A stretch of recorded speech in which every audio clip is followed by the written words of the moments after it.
واحد زوج ثلاثة اوه ارتاح Ok, donc future carrière dans le rail apparemment, après l'active. Inch'Allah. Monsieur et Madame Oussekine, Oui. votre frère est mort cette nuit. Pourquoi vous nous montrez derrière une vitre?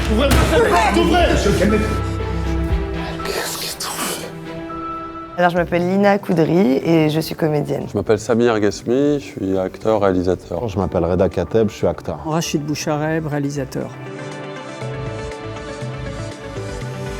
Alors Malik Oussekine, jeune garçon étudiant de 22 ans. Et le deuxième, Abdel Ben Yahya, il avait autour de 20 ans. L'action se déroule à peu près 2-3 jours autour de ces événements qui sont la mort de Malik Oussekine, tué à mort par des policiers lors de manifestations. En 86, à Paris. Et la mort d'Abdel Ben Yahya, tué par balle par un policier ivre dans un café en banlieue parisienne, le même soir.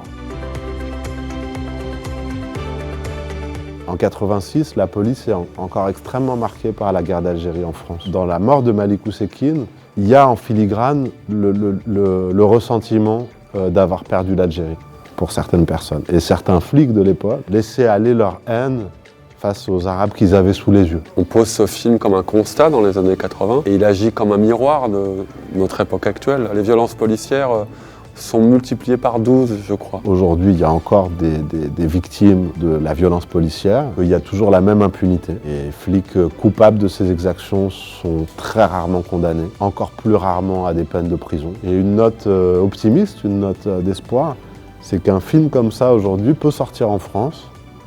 On a fait une promo, on était dans tous les médias. Il est sorti dans plus de 250 salles. Et ça, il y a 20 ans, ça n'aurait pas été possible.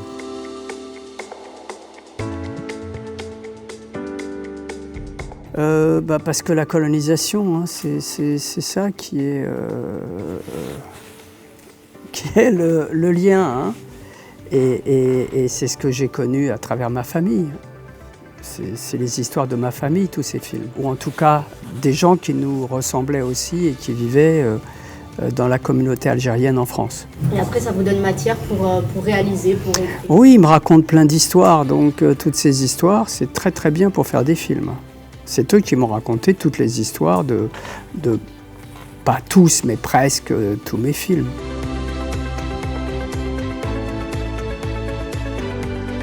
J'ai toujours été très proche de l'Algérie. Moi, je suis partie, j'avais 2 ans, j'étais bébé. Mais je revenais, on est revenus tous les étés, 2-3 mois par an. J'ai toujours été très fière. Je pense que c'est une spécialité algérienne, la fierté, donc ça m'a jamais lâchée.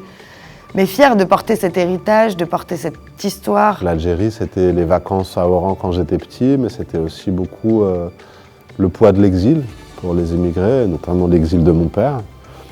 Ensuite, ça a été des difficultés un peu d'identité, où en France, on me faisait un peu comprendre que j'étais pas complètement français, j'étais aussi algérien. Et puis quand je venais en Algérie, on me faisait comprendre que j'étais pas complètement algérien. Et aujourd'hui, je peux dire que les choses ont changé et que, au lieu de passer dans la soustraction, on additionne.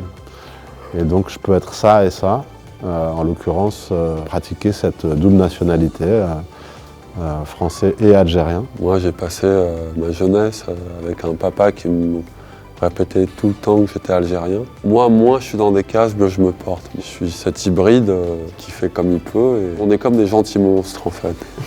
Il y a beaucoup de discrimination et tout en France, mais j'ai jamais...